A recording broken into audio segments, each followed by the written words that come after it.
moins de 6 ans. Ici, dans le comté de Bourassa, j'ai environ 8000 enfants de moins de 6 ans.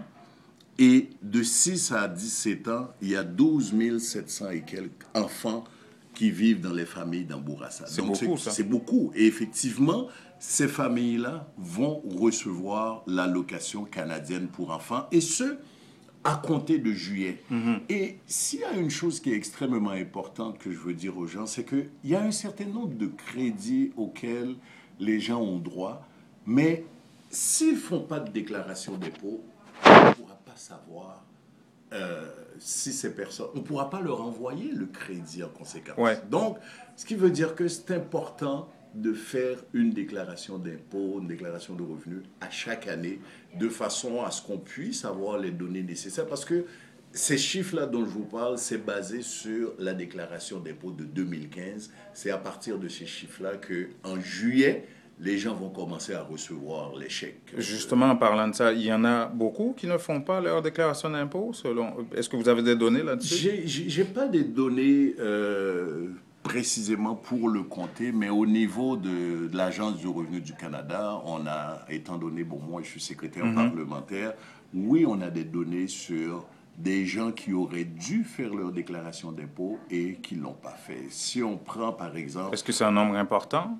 Il faudrait que je regarde les chiffres. Mais Okay. ce qu'il faut comprendre aussi quand on parle de déclaration d'impôt sur le revenu, c'est-à-dire que si les gens ont gagné un revenu, c'est important, ils sont obligés de par la loi de faire une déclaration d'impôt. Mais en même temps, il se trouve qu'on a des situations, il y a des crédits qu'on nous accorde et même s'il n'y a pas de revenus, mais il faut quand même faire la déclaration d'impôt pour pouvoir profiter d'un certain nombre de crédits de TPS, des jeunes qui reçoivent ça tous les mois, ou ces crédits-là au niveau de l'allocation canadienne pour enfants. Parce que souvent, quand on parle de l'Agence du revenu du Canada, les gens pensent impôts, qu'ils doivent payer de l'impôt, ou bien, bon, si tant mieux, ils ont un remboursement, parfait. Mais c'est que l'Agence du revenu ne fait pas que d'aller chercher l'impôt. Il y a un aspect de prestation aussi. Ouais. Il y a des sommes que l'Agence du revenu, aussi bien que Revenu Québec, aussi envoie aux familles, aux individus. Donc, pour ça, il faut faire une déclaration d'impôt.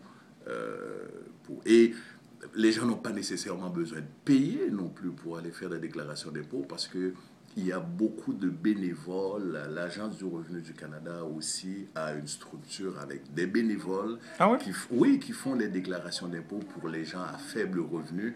Moi-même, ici, au bureau, ici, j'en faisais l'année dernière des déclarations d'impôt pour les gens à faible revenu. Donc, il faut y penser, effectivement. Ouais.